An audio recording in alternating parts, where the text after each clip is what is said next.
আমরা ক্লোরোপ্লাস্টটাতে একটু বেশি পড়বো, যে কারণে আমরা আগে ক্রোমোপ্লাস্ট এবং লিউকোপ্লাস্টটা শেষ করব। এখান থেকে এমসিকিউ আসে এবং খুব সুন্দর সুন্দর এমসিকিউ আসে। আমি এক্সপ্লেইন করছি, ওকে? কোনো কিছু মুখস্থ করবা না, হ্যাঁ? যদি না বোঝো কোনো জিনিস, ওই জিনিস মুখস্থ করে মনে রাখতে পারবা না।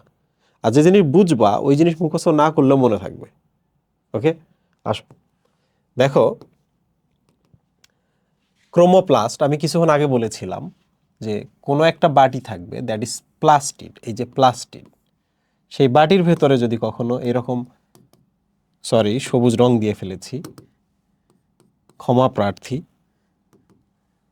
দেখো বিভিন্ন ধরনের আমি এখানে রং দিলাম। সো এবার চিন্তা করো তো, এটা হলো প্লাস্টিড বাটি, আর ভেতরে এগুলো কি? কালার। কালারকে আমরা কি বলি? ক্রোম। তাহলে এবার কি হলো বলো তো? ক্রোমোপ্লাস্ট। আইডি যেটা আছে ওইটা তখন মাইনাস হয়ে যায়, থাকবে না। So this is chromoplast. Look, কাজ কি আগে আমরা এটা দেখি, তারপর বিভিন্ন কালার কীভাবে মনে রাখতে হয় এটা আমরা দেখব। কাজ কি? একটা উদ্ভিদ, দেখো তুমি একজন মানুষ, তুমি এক সময় কি হবা? অ্যাডাল্ট হবা। অ্যাডাল্ট হলে তুমি কিন্তু একজনকে পছন্দ করতে পারবা, সে তোমারে পছন্দ করবে, ফ্যামিলি থাকবে, কাবিন হবে, দুজনের মধ্যে বিয়ে হবে, বাচ্চা কাচ্চা পয়দা করবা এবং পৃথিবীতে তোমরা তোমাদের অফস্প্রিং রেখে যাবা। তাহলে তোমাদের কি হইল? স্পেসিসের কোনো বিলুপ্তি ঘটলো? বিলুপ্তি ঘটলো না। উদ্ভিদের কি সেই সুযোগ আছে? উদ্ভিদকে চাইলেই প্রচণ্ড রোদে একটা সানগ্লাস চোখে দিয়ে দাঁড়িয়ে থাকতে পারবে? পারবে না। তাহলে তাদের নির্ভর করতে হয় কার উপরে? বাতাসের উপর, পানির উপরে, পতঙ্গের উপরে, মৌমাছির উপরে, কিংবা হচ্ছে প্রজাপতির উপরে, পাখির উপরে। কেন তারা নির্ভর করে? যে ওরা আইসা আমাদের এই বীজটাকে অন্য জায়গায় ছড়িয়ে দিবে, তাই না? আম গাছের নিচে আম গাছ জন্মায় না, বট গাছের নিচে বট গাছ জন্মায় না। তো একটা পাখি এসে কিংবা একটা পতঙ্গ এসে যেন আমার জনন কোষ হোক আর বীজ হোক, এটা নিয়ে অন্য জায়গায় নিয়ে যায়, যেখানে আমি নাই, ছড়ায় যায়, আমার প্রজাতি যেন বিলুপ্ত না হয়। এজন্য তারা কি করে দেখো, পাখিকে, প্রজাপতিকে এবং মৌমাছিকে আকর্ষণ করে কয়েকটা জিনিস দ্বারা। এর মধ্যে একটা গুরুত্বপূর্ণ জিনিস হচ্ছে ফুড। পাখি কিন্তু ফুডের জন্য আসে। পাখি কিন্তু রঙিন কি রঙিন না এটা দেখে না। পাখি দেখে ওই গাছে গেলে আমি খাবার পাবো, আম আছে, জাম আছে, কাঁঠাল আছে, পেয়ারা আছে, রাইট? সেকেন্ডলি কি হয়? উদ্ভিদের পতঙ্গকে আকৃষ্ট করার জন্য, যেমন মৌমাছিকে যদি আকৃষ্ট করতে চাও, মধুর গন্ধ লাগবে, মধু লাগবে, বুঝছো?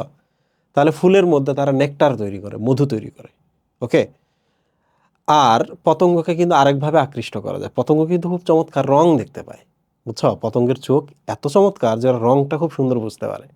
তাহলে রঙিন হইতে হবে, আগে রঙিন হবে, দূর থেকে রং দেখে আসবে, এখন ভেতরে মধু আছে, খাবার আছে, সেগুলো তারা খাবে, রাইট? তাহলে বলো তো, উদ্ভিদ যদি রঙিন করতে চায়, উদ্ভিদ কাণ্ডকে রঙিন করার কোনো সুযোগ নেই, শাখা প্রশাখাকে রঙিন করার সুযোগ নেই, আর মাটির নিচে মূলকেও রঙিন করার সুযোগ নেই। তাহলে কাকে রঙিন করতে পারে? পাতাকে রঙিন করতে পারে, তারপর হচ্ছে ফুলকে রঙিন করতে পারে, রাইট? তাহলে ক্রোমোপ্লাস্টের কাজ কি? এই পাতা, ফুল বা বিভিন্ন পার্টকে রঙিন করার কাজ। মাঝে মাঝে কিন্তু মাটির নিচেও রঙিন হয়, যেমন গাজর, মূলা এবং গাজরের কথা চিন্তা করো, গাজর কিন্তু রঙিন হয় মাটির নিচে। গাজর আমাদের চোখের জন্য খুব ভালো, তোমরা যারা গাজর খাও না, খাবা এখন থেকে। রঙিন শাকসবজি চোখের জন্য ভালো। রঙিন শাকসবজি কার জন্য ভালো? চোখের জন্য ভালো। তাহলে রংটাকে ক্রিয়েটর তৈরি করেছে আমাদের চোখের জন্য, তাই না? রং ভালো জিনিস। Look at this. সো এই জিনিসটা থাকবে ফুলে। কোথায় থাকবে? ক্রোমোপ্লাস্ট ফুলে থাকবে। তাহলে ফুল রঙিন হবে, কালারফুল হবে, পতঙ্গ আসবে, এসে পতঙ্গের ডানা পায়ের মধ্যে এই পরাগরেণুগুলো লাগবে, ওজন উড়ে আরেকটা ফুলে যাবে। তাহলে এখানকার পরাগরেণু ওখানে নিয়ে গিয়ে কি করতেছে? পরাগায়ন ঘটাচ্ছে, ঘটাচ্ছে না? তাহলে এইভাবে বংশ বিস্তার হচ্ছে কার? পতঙ্গের নাকি উদ্ভিদের? উদ্ভিদের। তাহলে উদ্ভিদ তার বিভিন্ন পার্টকে রঙিন করে তার নিজের জন্য, ঠিক আছে? আসো এবার, উদ্ভিদের এইটার ভেতরে যদি লাল রং থাকে, হ্যাঁ, এই এই যে এখানে তোমরা যে ক্রোমোপ্লাস্ট দেখছো, যদি লাল রং থাকে, লাল রঙের একটা নাম আছে, হলুদ থাকলে আরেকটা নাম আছে, নীল থাকলে আরেকটা নাম আছে। তোমাদের বই এই কয়েকটা নাম দেওয়া আছে, কেমনে মনে রাখতে হয় আমি তোমাদের বলতেছি, দেখো। জ্যান্তোফিল, দেখো জ্যান্তোফিল হচ্ছে একটা রং, এখানে একটা হ আছে না, দেখো তো, তাহলে হলুদ। এইভাবে মনে রাখবা, হ্যাঁ? আমি নিজে এইভাবে মনে রাখছি, এসএসসিতে মনে রাখছি, এইচএসসিতে মনে রাখছি, মেডিকেল ভর্তি পরীক্ষা দিছি, এটা দিয়ে মেডিকেলে চান্স পাইছি, এবং তার পরবর্তীতে স্টুডেন্ট যখন পড়ায় তখন আমি এভাবেই মনে রাখি। জ্যান্তোফিলের নিচে থ, বেসিক্যালি এটা থ, কিন্তু এখানে হয়ের মতো দেখা যাচ্ছে, তাহলে হলুদ। ক্যারোটিন, দেখো ক্যারোটিন কীভাবে মনে রাখতে হয় জানো? ক্যারোটিন হচ্ছে ক্যারট। ক্যারট মানে গাজর না? গাজরের কালার, বলো তো গাজরের কালার কি, লাল না কমলা? কমলা, তাহলে ক্যারোটিন হচ্ছে কমলা কালার, গাজরের কালার। ঠিক আছে, ফাইকো এরিথ্রিনে চলে আসো। দেখো তোমরা কি আরবিসি বা লোহিত কণিকার নাম শুনছ? আরবিসি বা লোহিত কণিকা নাম শুনছো? আরবিসির আরেকটা গ্রিক নাম আছে জানো, কি নাম? এরিথ্রোসাইট। এই এরিথ্রো শব্দের অর্থ হলো রেড। তাহলে মনে রাখবা আরবিসি, আরতে রেড, এরিথ্রোসাইট, এরিথ্রো মানে রেড, তাহলে এরিথ্রো ফাইকো এরিথ্রিন শব্দের অর্থ হচ্ছে রেড, বাংলা কি হবে? লাল। এরপর আছে ফাইকো সায়ানিন। ভাইয়া এই ফাইকো শব্দের অর্থ কি? ফাইকো শব্দের অর্থ উদ্ভিদ। ওকে, পিতে ফাইকো, পিতে প্লান্ট, তো উদ্ভিদের লাল রং, উদ্ভিদের সায়ানিন, সায়ানিন মানে হচ্ছে নীল রং। এ দেখো নীল, তাহলে মনে রাখবা নীল। ঠিক আছে, ওকে। তাহলে দেখো জ্যান্থোফিলের নিচে হ থাকে হলুদ, ক্যারট মানে হচ্ছে গাজর, গাজরের কালার হচ্ছে কমলা, তাহলে কতে ক্যারোটিন কতে কমলা কালার, এটা মনে রাখা সহজ। ফাইকো এরিথ্রিন, এরিথ্রিন মানে হচ্ছে আরবিসি বা এরিথ্রোসাইট, লাল রক্তকণিকা, তাহলে লাল, ফাইকো এরিথ্রিন মানে লাল, ফাইকো সায়ানিন, নিন মানে হচ্ছে নীল।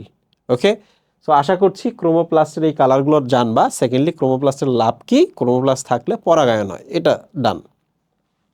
এবার চলে আসি লিউকোপ্লাস্ট। আমি কিন্তু এর আগেও বলেছিলাম প্লাস্ট মানে একটা হচ্ছে বাটি, লিউকো মানে হচ্ছে বর্ণহীন, তার মানে এখানে না সবুজ রং থাকবে না অন্য অন্য রঙগুলো থাকবে, তাহলে এখানে থাকবে ফুড, রাইট? এই ফুডটার নাম কি বলো তো? এই ফুডটার নাম হলো স্টার্চ, বাংলা কি? শ্বেতসার। তোমরা কি কখনো এই শব্দটার দিকে তাকাইছো যে এটার নাম কেন শ্বেতসার হইলো? দেখো শ্বেত মানে সাদা, শ্বেত মানে সাদা, তাহলে এই যে লিউকোপ্লাস্ট যার কথা বলেছি সে অ্যাকচুয়ালি সাদা রঙের, মানে কোনো কালার নাই আর কি। ঠিক আছে, যদিও বলা হয় কালারলেস প্লাস্টিড। তো যাই হোক, আমরা পেলাম লিউকোপ্লাস্ট। লিউকোপ্লাস্ট থাকে কোথায়? যে জায়গায় সূর্যের আলো পৌঁছাবে না, আর যে জায়গাগুলো ইউজুয়ালি আমাদের এই পতঙ্গ পাখি দেখতে পাবে না, সেই জায়গায় থাকবে। কোথায় থাকবে? মূল। সূর্যের আলো পৌঁছাচ্ছে না, পতঙ্গ পাখিও দেখতে পাচ্ছে না, তাহলে ওখানে কালার রেখে লাভ কি? মূল। ছোট্ট একটা ভ্রূণের কথা ভাবো তো, ভ্রূণের মধ্যে কোনো কালার থাকবে না, রাইট? আর থার্ড যেটা, সেটা হচ্ছে জনন কোষ, উদ্ভিদের জনন কোষে থাকবে না। শুক্রাণু ডিম্বাণু তারা দৌড়াই কুল পায় না, দুজন দুজনের দিকে দৌড়াই কুল পায় না, তাহলে ওরা কালার টালার নিয়ে, সালোক সংশ্লেষণ করা নিয়ে, এইসব নিয়ে ওরা ব্যস্ত না, রাইট? সো আশা করছি একটুকু বুঝতে পারছো। আমি একটু একটু এক্সপ্লেইন করি, হাতে সময় আছে। দেখো উদ্ভিদের যখন এখানে ফুড কোথায় তৈরি হয় বলো তো? পাতায় না, ক্লোরোপ্লাস্টের মাধ্যমে। এই ফুডটা কিন্তু ফ্লোয়েমের মাধ্যমে নিচে নামে, নিচে নামে, নিচে নামে, এই যে এখানে পৌঁছায়। তাহলে বলো তো এখানে যে প্লাস্টিকগুলো থাকবে তারাই তো ফুডটাকে কন্টেইন করে রাখবে, রাখবে না? প্রশ্ন হলো ভাই কেন ওই জায়গায় রাখতেছে? এর কারণ আছে। মানুষ তো খুব লোভী একটা অ্যানিমেল, রাইট? তারা এই যে ছোট ছোট পাখি থাকে, অতিথি পাখি থাকে গাছের মধ্যে, এরপরে গাছ কাইটা ফেলে, ফেলে না? তো তুমি যদি গাছটা এখান থেকে কাইটা ফেলো, উদ্ভিদটা স্টিল বেঁচে আছে কিনা বলো তো? একটু চিন্তা করে বলো তো। উদ্ভিদটা কিন্তু এখনো বেঁচে আছে, তার মূলটা আছে, মূল থেকে কিন্তু পরবর্তীতে উদ্ভিদ জন্মাইতে পারে। তোমরা কি গজারি বনের নাম শুনছ? যেমন গাজীপুর, গাজীপুরে কিন্তু প্রচুর গজারি বন আছে, শাল বন যেটা তোমরা বলো। তোমরা কি জানো যে গজারি বনে এইটা উপরটা কেটে ফেললে এখান থেকে আবার নতুন করে গাছ গজায়, এই জন্য এর নাম গজারি বন। ওকে, সো প্রিয় স্টুডেন্ট, উদ্ভিদের মূলে কেন থাকতেছে লিউকোপ্লাস্ট বা ফুড কন্টেইনারগুলা? এর কারণ হচ্ছে উদ্ভিদ এখানে খাদ্যটাকে বাঁচায় রাখে, যে তুমি আমার গাছ কাইটাও নিয়ে যাবা, আমার ফুড এখানে আছে, আমি আবার নতুন করে ফুডকে কাজে লাগিয়ে আমি আবার নতুন করে গজাবো, রাইট? সেকেন্ডলি দেখো ভ্রূণের ক্ষেত্রে, তোমরা কি জানো ভ্রূণে ক্লোরোপ্লাস্ট নাই এবং ভ্রূণে ক্রোমোপ্লাস্ট নাই? তাহলে ভ্রূণে কেন এইটা আছে? এর কারণ হচ্ছে ভ্রূণে দেখবা এই বাটির মধ্যে না ফুড রাখে এখানে, কারণ ছোট্ট একটা বীজ, এটা এখনো পাতা গজাইছে, গজায় নাই, রাইট? পাতা যদি না গজায়, ফুল গজাইছে, গজায় নাই, তাহলে ফুল না থাকলে ক্রোমোপ্লাস্ট থাকবে না, পাতা না থাকলে ক্লোরোপ্লাস্টও থাকবে না। একে কি বড় হইতে হবে না এরকম? যেদিন পাতা তৈরি হবে সেই দিন না হয় তার ব্যাপারটা ভিন্ন, বাট যতদিন পাতা তৈরি হয় না ততদিন তার লিউকোপ্লাস্ট থাকে, লিউকোপ্লাস্ট থাকে। লিউকোপ্লাস্টের মধ্যে সে ফুড রাখে, যে আমি একটু বড় হব, একদিন পাতা হবে, তখন লিউকোপ্লাস্টের উপর আমার ডিপেন্ডেন্সি কমবে, তখন আমি নিজে নিজে সালোক সংশ্লেষণ করব।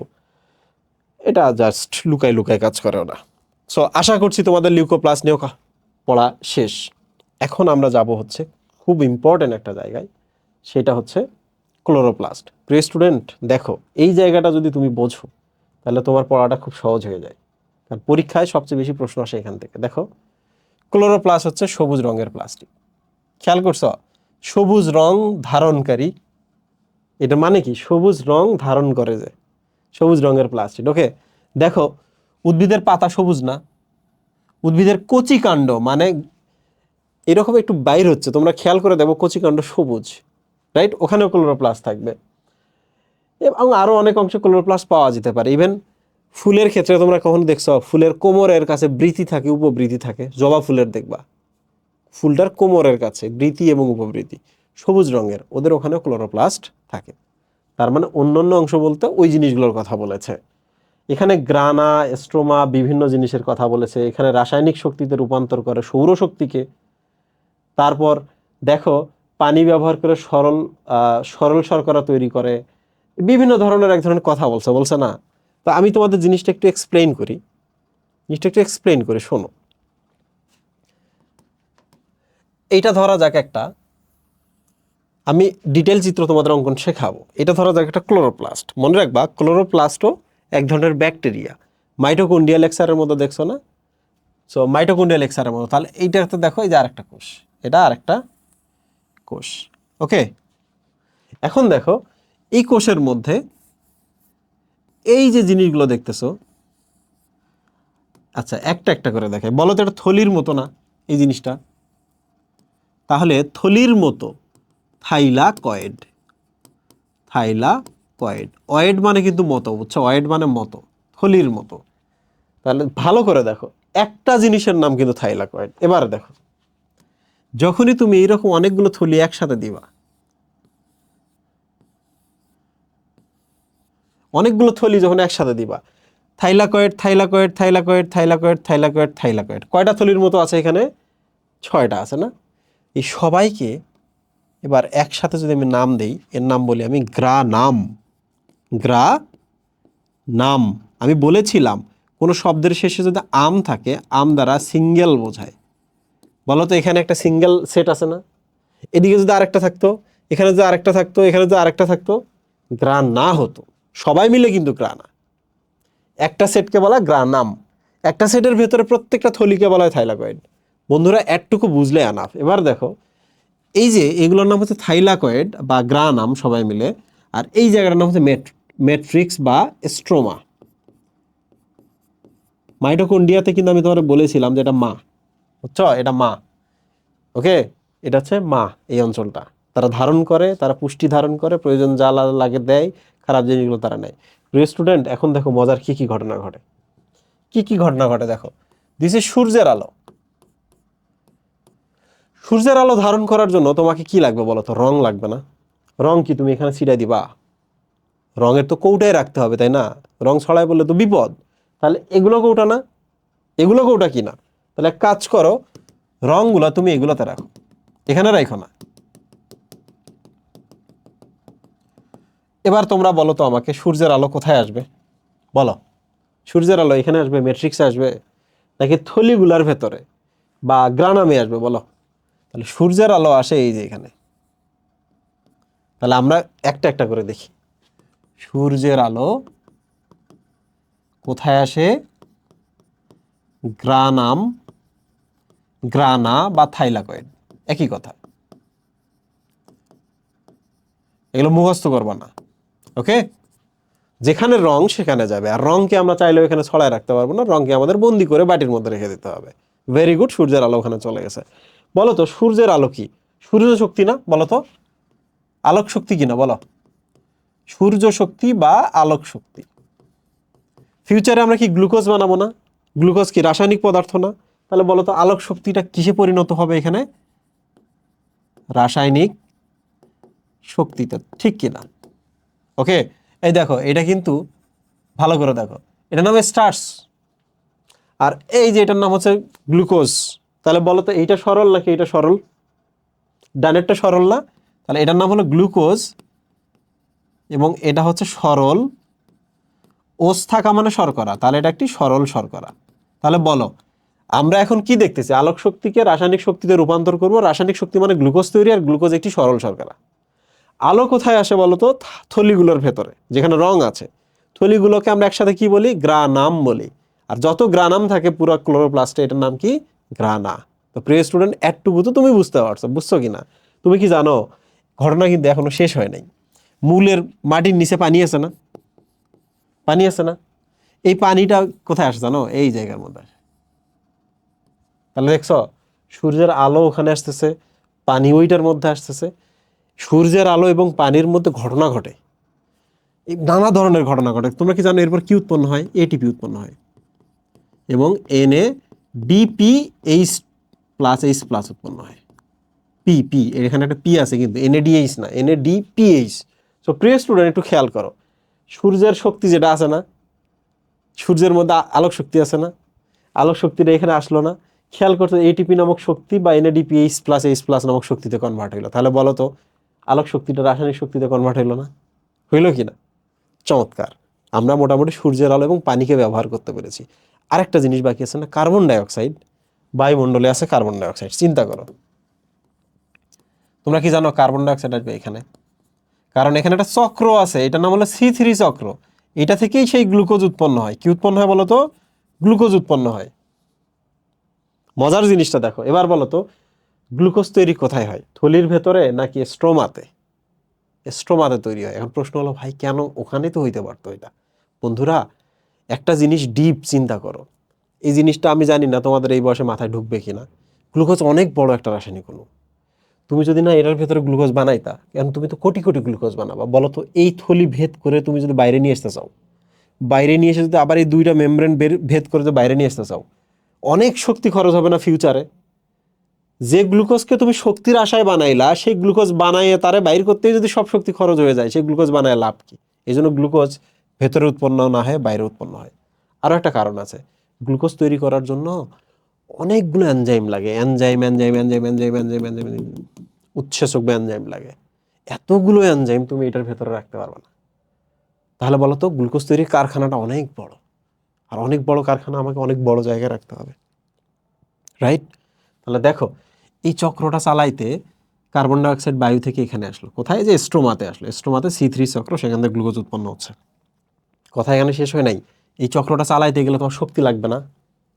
চালাইতে গেলে শক্তি লাগবে না? এই শক্তি কোত্থেকে আসে জানো? এই যে এটিপিটা আসে, এই যে এটা আসে, এই দুইজন মিলে অ্যাকচুয়ালি এইটা চালাইতে শক্তি দেয়। এবার তোমরা আমাকে বলো তো গ্লুকোজ তৈরি করার জন্য কিন্তু সূর্যের আলো আমরা সরাসরি ব্যবহার করলাম? করি নাই। সূর্যের আলোর যে শক্তিটা আছে সেইটা দ্বারা আমরা গ্লুকোজ তৈরি করতে যে শক্তি খরচ হয়, মেশিন চালাইতে যে শক্তি খরচ হয়, সেইটার জন্য আমরা সূর্যের আলোটা নিয়ে এসেছিলাম। এবার বুঝছো? এখন আমি এক এক করে প্রশ্ন করে তোমরা উত্তর দাও। This is stroma and this is thylakoid আর গ্রানাম। ওকে, তাহলে বলো তো সূর্যের আলো কোথায় আসে? গ্রানামে। সূর্যের আলো এসে রাসায়নিক শক্তিতে রূপান্তর হয় কোথায়? গ্রানামে। গ্রানামে কি হয়? শক্তি উৎপন্ন হয়। কি শক্তি উৎপন্ন হয়? আলোক শক্তিটা রাসায়নিক শক্তিতে। এবার বলো তো এই রাসায়নিক শক্তিটা কি করে? C3 চক্র চালিয়ে গ্লুকোজ তৈরিতে হেল্প করে। এখন প্রশ্ন হচ্ছে C3 চক্র বা গ্লুকোজ তৈরি হয় কোথায়? স্ট্রোমাতে, রাইট? তাহলে কার্বন ডাইঅক্সাইড কোথায় আসে? স্ট্রোমাতে। কোন চক্র? C3 চক্র। উৎপন্ন হয় কি? গ্লুকোজ। গ্লুকোজ কি? শর্করা। সরল না জটিল শর্করা? সরল শর্করা, রাইট? আশা করছি সব বুঝতে পারছো তোমরা। চিত্র আমি আরেকটা ভিডিওতে শেখাবো। এখন আমি MCQ সলভ করতে চাই, দেখি তোমরা কেমন বুঝছো। বলো তো প্লাস্টিডের কাজ কি? প্লাস্টিডের বিভিন্ন ধরনের কাজ আছে না? ক্লোরোপ্লাস্ট, ক্রোমোপ্লাস্ট, আর একটা হচ্ছে লিউকোপ্লাস্ট, ঠিক কিনা? ফুড সঞ্চয় করে, দিস ইজ ফুড সঞ্চয়। এটা কাজ কি? পরাগায়ন। ক্লোরোফিলের কাজ কি? সালোক সংশ্লেষণ, খাদ্য তৈরি আর কি। এখন দেখো তো এখানে কোনোটা আছে কিনা? এই যে সালোক সংশ্লেষণ থেকে খাদ্য প্রস্তুতি, এইটা আছে। জীবাণু ধ্বংস কার কাজ বলো? এগুলো কিন্তু পড়তে হবে, এগুলো পড়লে রিভিশন হয়। লাইসোসোমের কাজ। শক্তি উৎপাদন কার কাজ? মাইটোকন্ড্রিয়ার কাজ। জীবের বৈশিষ্ট্য নিয়ন্ত্রণ, জীবের চরিত্র কেমন হবে, দেখতে কেমন হবে, কথা কেমন বলবে, আচরণ কেমন হবে, সবকিছু কার কাছে? ডিএনএ বা ক্রোমোজোমের কাজ, রাইট? তাহলে প্লাস্টিডের মধ্যে ক্লোরোপ্লাস্ট, সেই ক্লোরোপ্লাস্ট সালোক সংশ্লেষণ করতে পারে, করে খাদ্য তৈরি করতে পারে। সেকেন্ড, ফুলের লাল বর্ণের জন্য কোনটি দায়ী? এই বলো তো লাল মানে কি? লাল রক্তকণিকা। লাল রক্তকণিকা মানে কি? এরিথ্রোসাইট। দেখি এখানে আছে কিনা, এই যে এরিথ্রো আছে। বলো তো ক্যারোটিন মানে কি? Not Lal, Kamala. ফাইকোসায়ানিন মানে কি? নীল। জ্যান্থোফিল আছে না? হলুদ, ঠিক কিনা? তাহলে ফাইকো এরিথ্রিন। পরেরটাতে চলে আসি, প্লাস্টিডের কোথায় সূর্যালোক আবদ্ধ হয়? প্লাস্টিডের ছবি আমি তোমাদের দেখিয়েছিলাম, দুইটা মেমব্রেন দিয়েছিলাম, এরপর এরকম করে থলি দিয়েছিলাম। সূর্যের আলো এখানে আসতো কারণ রঙগুলো এখানে, রংগুলো যেখানে, সূর্যের আলো সেখানে। এবার বলো তো সূর্যালোক কোথায় আবদ্ধ হইল? থলিটার নাম কি? থাইলাকয়েড। সবাই মিলে কি? গ্রানাম। আর এইরকম যে আরো থাকে সব বলা হয় গ্রানা। তাহলে বলো তো এখানে একটাই উত্তর আছে না? স্ট্রোমা মানে কি? এখানে স্ট্রোমাতে কি হয়? কার্বন ডাইঅক্সাইড আসে। কার্বন ডাইঅক্সাইড কি হয়? C3 চক্র চালায়, উৎপন্ন করে কি? সরল শর্করা, নাম কি? গ্লুকোজ। সো স্ট্রোমা নয়। ম্যাট্রিক্স কিন্তু মাইটোকন্ড্রিয়ার স্ট্রোমাকে বলা হয় ম্যাট্রিক্স, মাইটোকন্ড্রিয়ার স্ট্রোমাকে বলা হয় ম্যাট্রিক্স। ল্যামেলাম কি? ল্যামেলাম হচ্ছে একটা লেয়ার কানেকশন। ওইটা নিয়ে আমরা ফিউচারে কথা বলবো। নেক্সট কোশ্চেন, উদ্ভিদ এবং প্রাণী কোষের পার্থক্য সৃষ্টিকারী অঙ্গাণু কি? দেখো, দুজনেরই প্রোটিন লাগবে, রাইট? দুজনেরই অ্যান্ডোপ্লাজমিক রেটিকুলাম লাগবে, দুজনেরই মাইটোকন্ড্রিয়া লাগবে, কিন্তু প্লাস্টিড শুধুমাত্র কার থাকবে? উদ্ভিদের। তোমরা কি জানো আমার শরীরে সোডিয়াম বলো, পটাশিয়াম বলো, আমার শরীরে গ্লুকোজ বলো, প্রোটিন বলো, সব কিছু আমার উদ্ভিদ থেকে আমার শরীরে আসছে। আমরা খাবার খাই না। একটা মাছও যখন খাই, উদ্ভিদ খায়, রাইট? মনে রাখবো, পৃথিবীর তোমার শরীরে যা কিছু সব একটা উদ্ভিদ থেকে আসছে।